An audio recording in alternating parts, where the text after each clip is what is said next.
En Amérique du Nord, les furets sont considérés âgés à partir de 3 ans. Donc, à partir de 3 ans, c'est là où on va voir l'apparition des maladies dites de vieillesse. Les 3 maladies les plus fréquentes vont être la maladie des glandes surrénales, l'insulinome et le lymphome.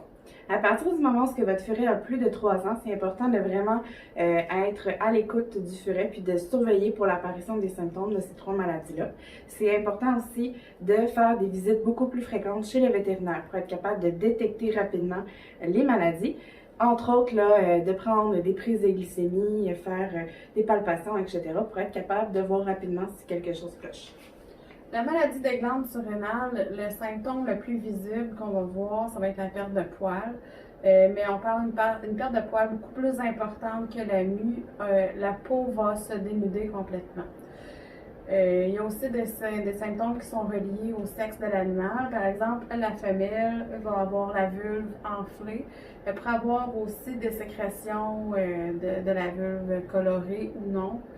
Le mâle, quant à lui, peut avoir des difficultés à uriner parce que les tumeurs sur les glandes surrénales vont bloquer ses voies urinaires plus facilement. La maladie des glandes surrénales est soignée de 2 façons, soit par un implant d'hormones qui vont venir aider à masquer les symptômes et rendre le furet plus confortable.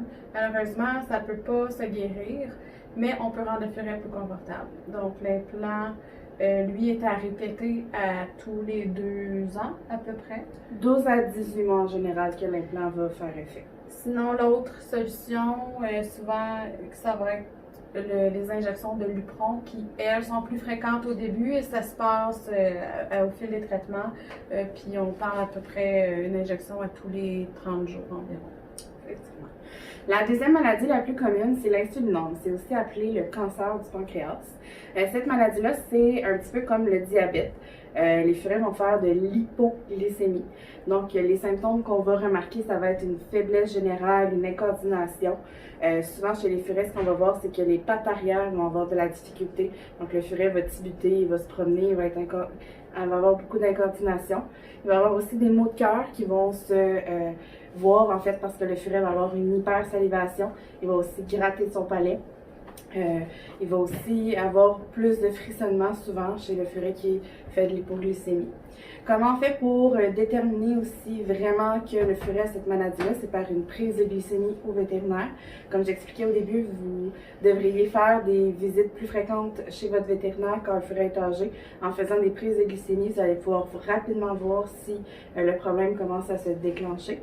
Comment on va traiter la maladie de l'insulinome? En fait, c'est en donnant de la cortisone. Puis, comme chez les diabétiques, c'est très important d'être excessivement rigoureux. Donc, la cortisone va se donner aux 12 heures pour le reste de la vie du furet.